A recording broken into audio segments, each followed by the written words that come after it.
It is 2 in the morning, and the only light in the room is the pale blue glow of a monitor. A fan is sitting alone in the dark, watching a cute anime girl sing a Japanese pop song on a live stream. He pulls out his credit card and types in $100 for a super chat because he wants her to say his name. She reads it out loud with a bright smile and his heart skips a beat. But here is the thing, that $100 did not go to the person behind that cute avatar. YouTube immediately took 30%, so $30 vanished before it even left the platform. If he sent it from an iPhone, Apple already grabbed another 30% before YouTube even touched it. Then the talent agency, the company that owns that cute avatar, takes roughly 50% of whatever is left. So out of that $100 super chat, the actual human being performing behind the screen received somewhere between $24 and $35.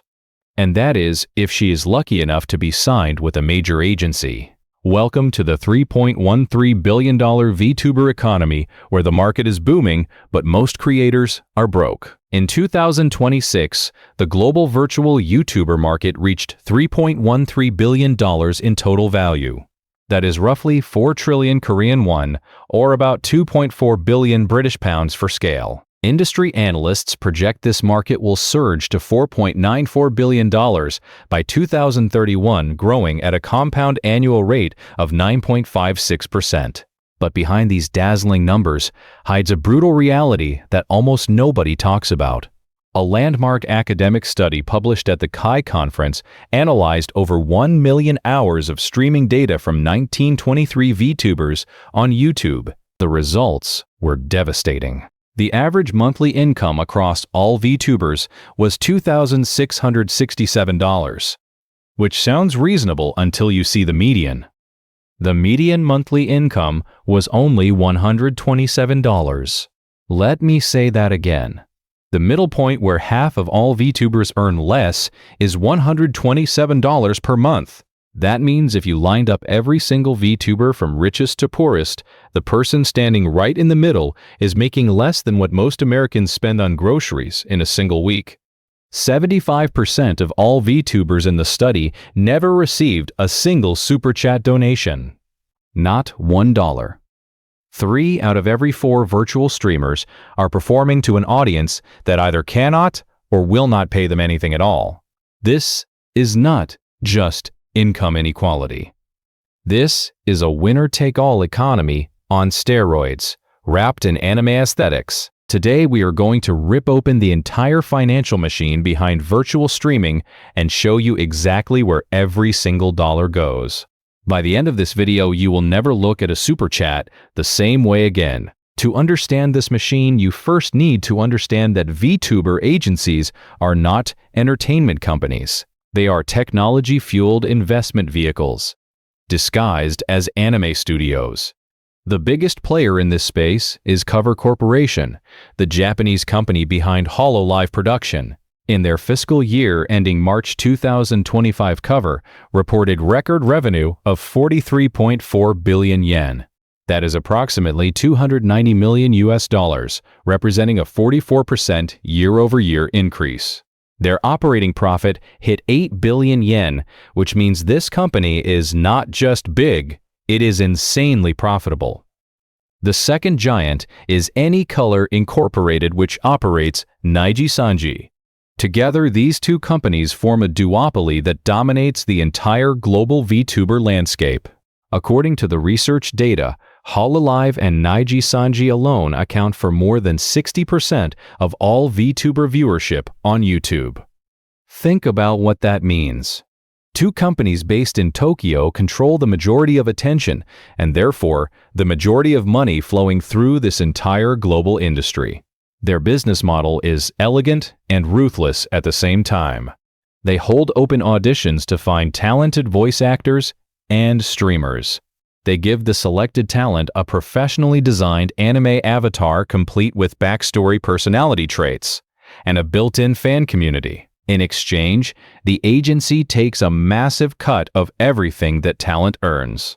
The exact revenue split is one of the industry best-kept secrets, but leaked information and insider testimony suggest that Hololive takes approximately 50% of streaming revenue after the platform cut. Some smaller agencies have publicly revealed their splits. Idol Corporation published their numbers showing a 60 to 75% talent share, which means the company keeps 25 to 40%.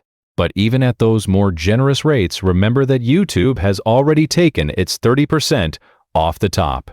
So here is the math on a $100 super chat. YouTube takes $30, leaving $70. If the agency takes 40% of that remaining $70, they pocket $28. The talent gets $42.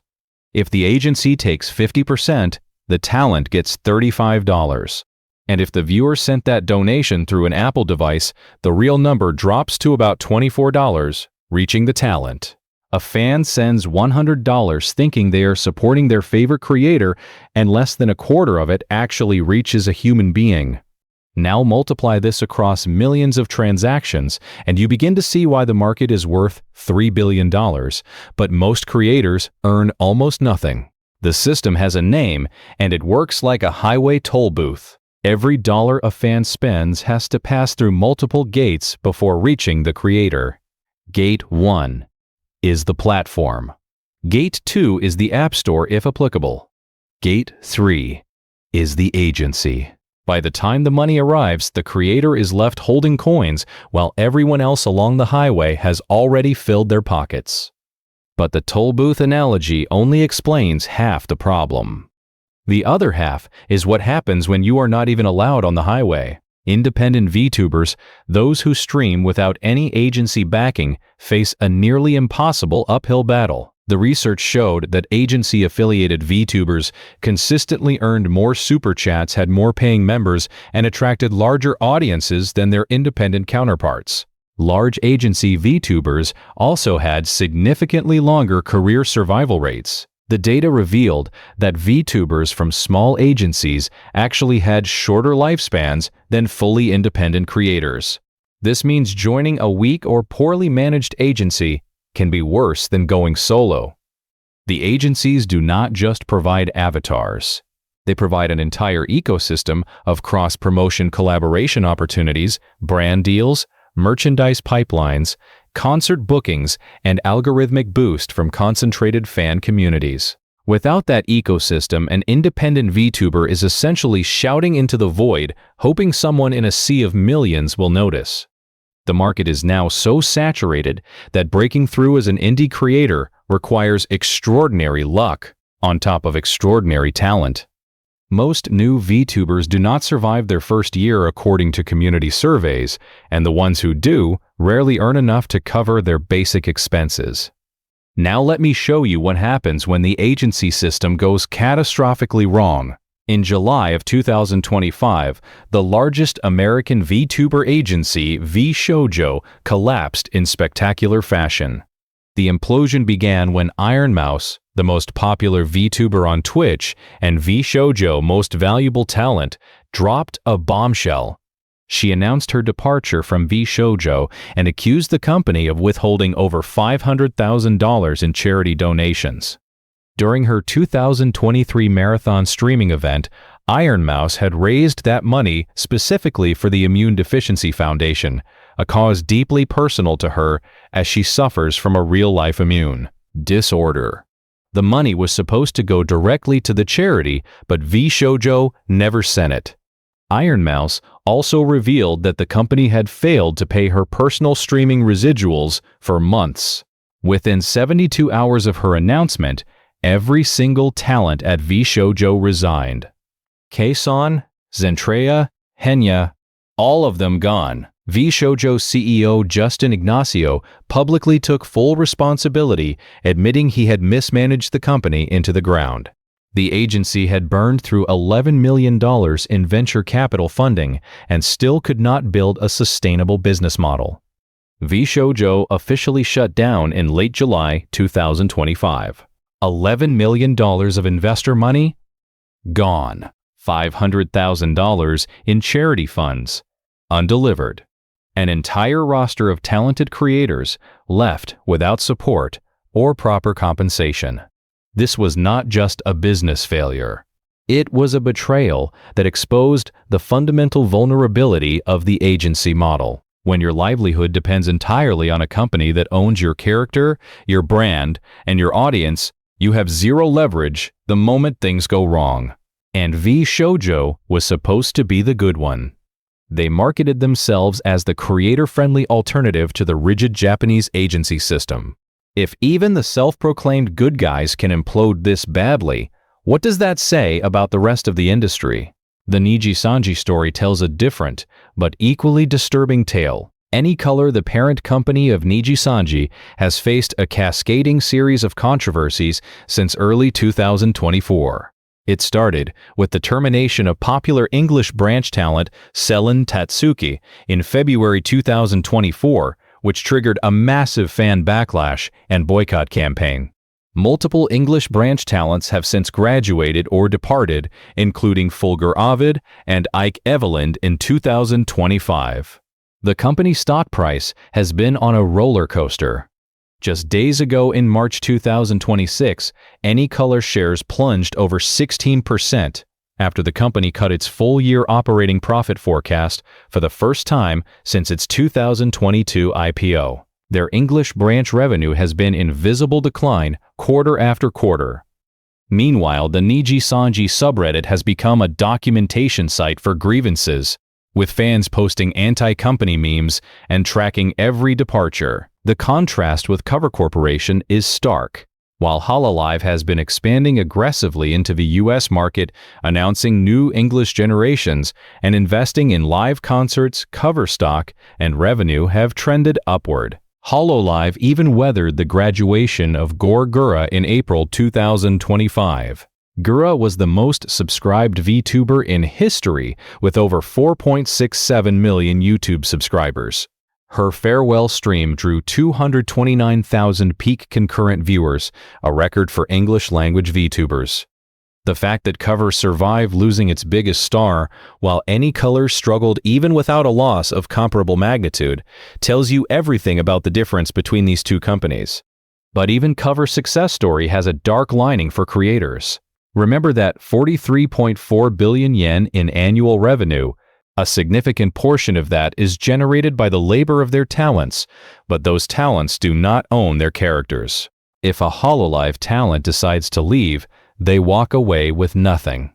No avatar, no channel, no subscriber base, no brand. Everything they built belongs to Cover Corporation. This is the fundamental trap of corporate VTubing.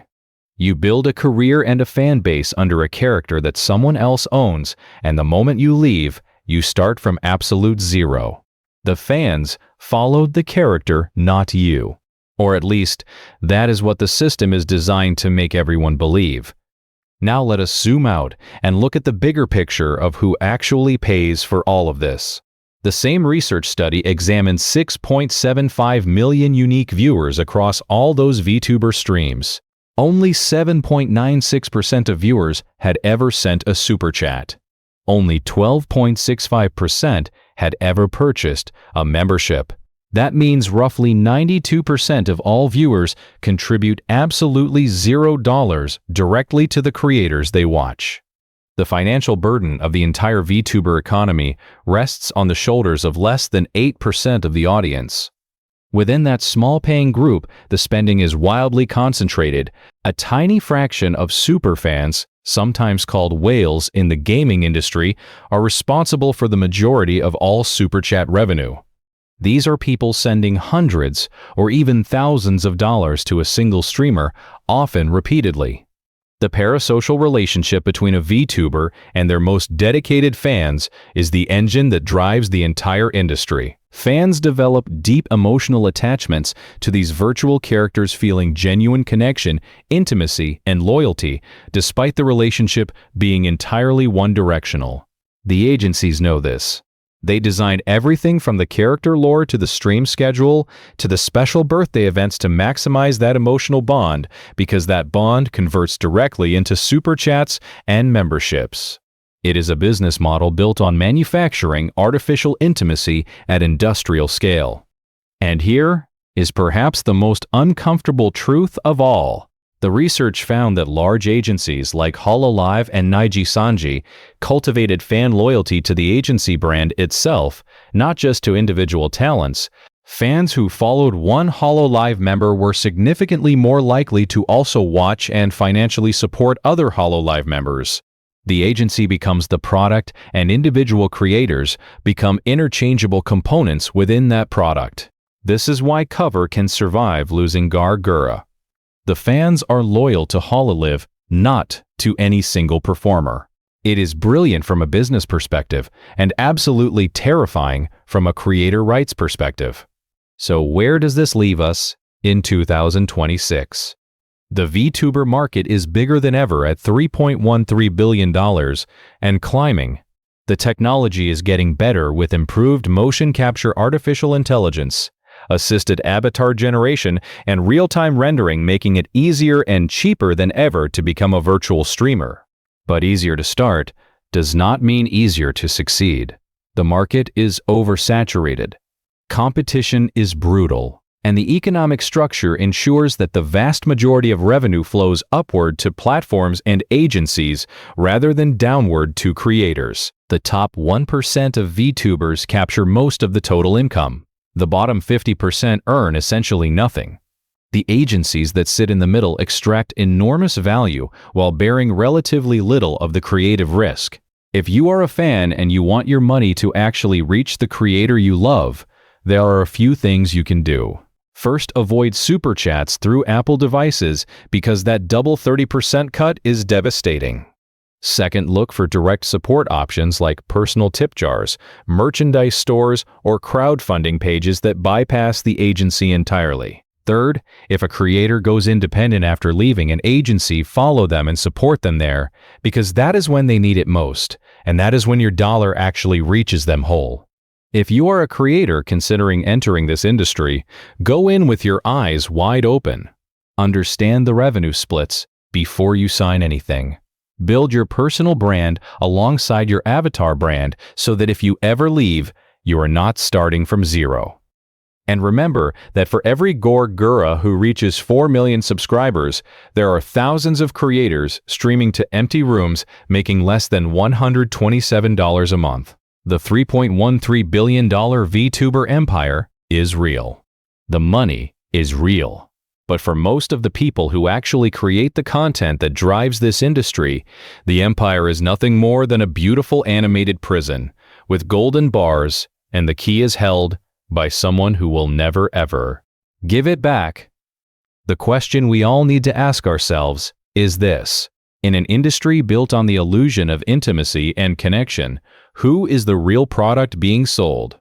Is it the cute anime girl on the screen? Or is it the fans sitting alone at 2 in the morning, reaching for their credit card one more time? That answer is worth a lot more than $100, and the people who control this industry are counting on you never figuring it out.